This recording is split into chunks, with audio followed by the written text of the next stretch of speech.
पहिने कपड़ा दूरी का बर करत हच लफड़ा है तो नान चुक पहिने कपड़ा दूरी का बर करत हच लफड़ा हो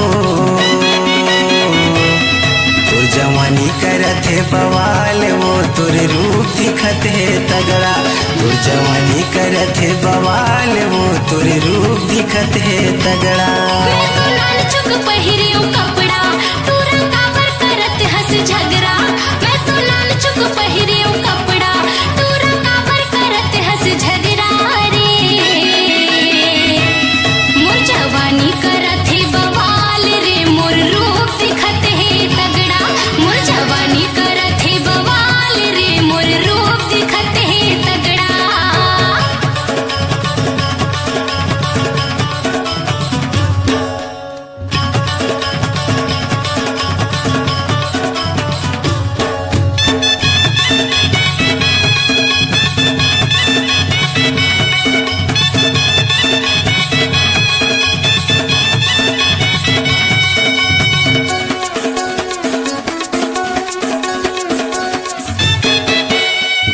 पिपरिया थाना तंगोरी सोन परी सही सच के अच्छा पुलिस सिपाही मन देखते रह गए हम सुना गए वो जज के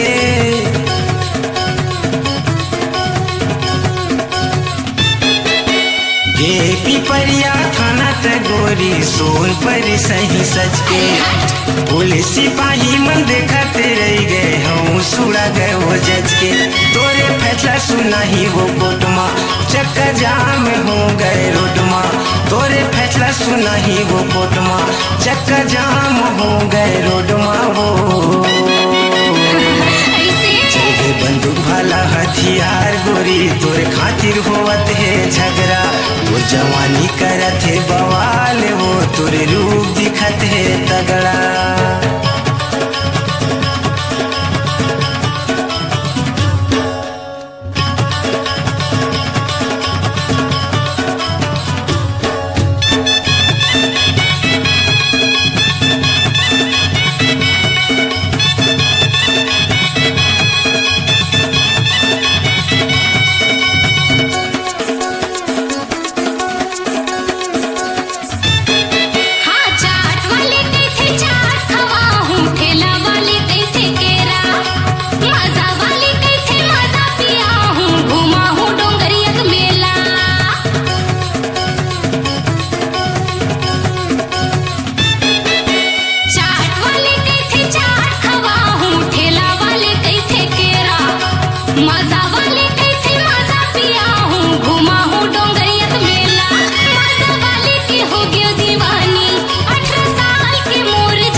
भजिया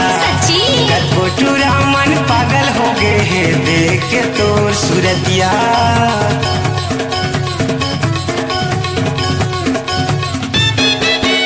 पान वाला कैसे पान खावा हूँ होटल वाला कैसे भजिया कटकोटूरा मन पागल हो गए है देख के तोर सूरतिया तोर बर लिख लिख भेजा थे पतिया कहाँ मिलबे थे रतिया तोर बर लिख लिख भेजा थे पतिया कहाँ मिलबे थे रतिया वो चल के बंदूक वाला हथियार गोरी तोर खातिर होवत है झगड़ा तोर जवानी करत है बवाल वो तोर रूप दिखत है तगड़ा मैं तो नान चुक पहिरियो कपड़ा तूरा काबर करत हस झगड़ा मैं तो नान चुक पहिरियो कपड़ा तूरा काबर करत हस झगड़ा रे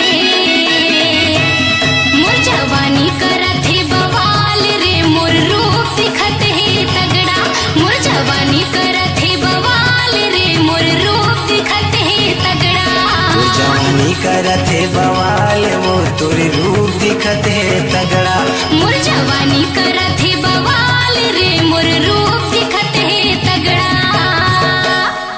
तोर जवानी करत है